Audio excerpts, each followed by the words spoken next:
Hi guys, good morning. Today we will learn about architect of MongoDB. Before start this session, please watch our previous session no scale video. Let's start the video without any delay. See architect diagram of MongoDB. MongoDB is storing the data in the server, but that data we are trying to retrieve from our application. So that time how the communication is happening between our application and MongoDB server. That thing is we call the architect of MongoDB. Here we can see we have three type of storage area: wired tiger, MMAPV1, and another is in memory. Their data are storing. Okay, so end user is using like application which is written by Python or .NET or Java or any kind of front-end application. These applications are trying to access data from this physical storage in server. So first they will interact with driver which can communicate with MongoDB server. What will happen once the request is going from the front-end application through the driver, then driver will change appropriate query by using query engine, then that query will executed in MongoDB data model. This is the architect diagram, and we can see the site one security which will provide the security to database who can access the data, and the right side you have the management. This management will be manage all these things. Now we will move to next slide to understand what is the drivers. Drivers are client library that provide interface and methods for application to interact with MongoDB database. Drivers will handle translation of document between JSON object and mapping application structure. .NET, Java, JavaScript, Node.js, Python, PHP, many more applications are some of the widely used drivers supported by MongoDB. If you come to official website, the driver document, we can see which language are supporting MongoDB, and each language have their separate drivers actually that we can use communicate with MongoDB server. If I click this C# in this document, you can find out all these details about to connecting MongoDB server. You can see lot of language are supporting to access MongoDB server. Now we will go to our next slide to understand storage engine.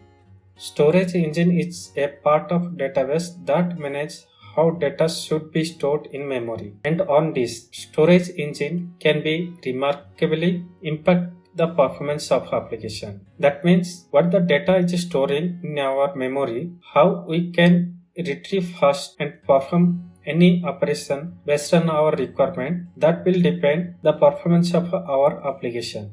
In acts as an interface between persistent storage, that is disk, and MongoDB database. MongoDB supports different storage engines such as MMAPV1, Wired Tiger, in-memory storage engine. Now we will discuss one by one on our coming slide. The first storage type we will discuss on this slide, that is MMAPV1. It is traditional storage engine based on memory mapped file. This storage engine provides better workloads with high volume read, insert, and in-place update. It has some limitation such as it offers collection level locking. It does not support compression. It uses B-trees to storage index. Storage engine works on multiple reader, single write lock. A user cannot have two writes call to be processed in parallel on the same collection. Fast for read but slow for write.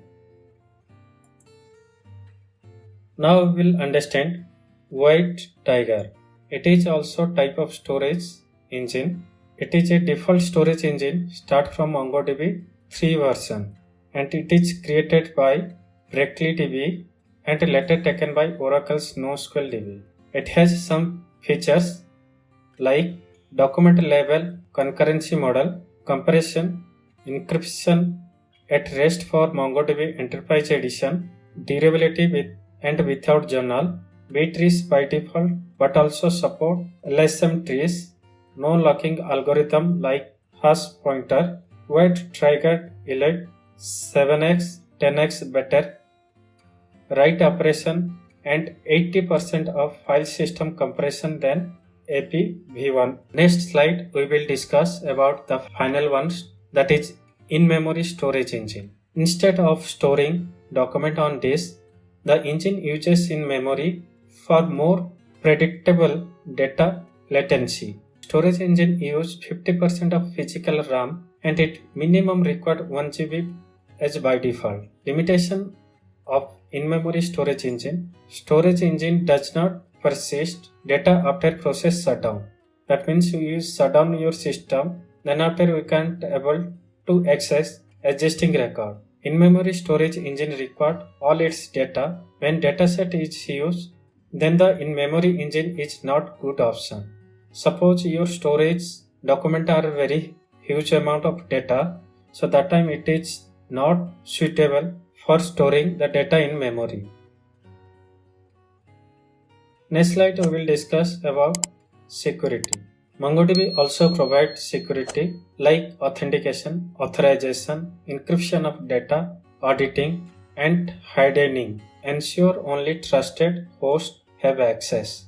The authentication, we will create the user, we will provide some username and password to access the database. Then authorization, we will decide the user what he can able to access. Suppose if I give the example, admin user can do any activity on the server.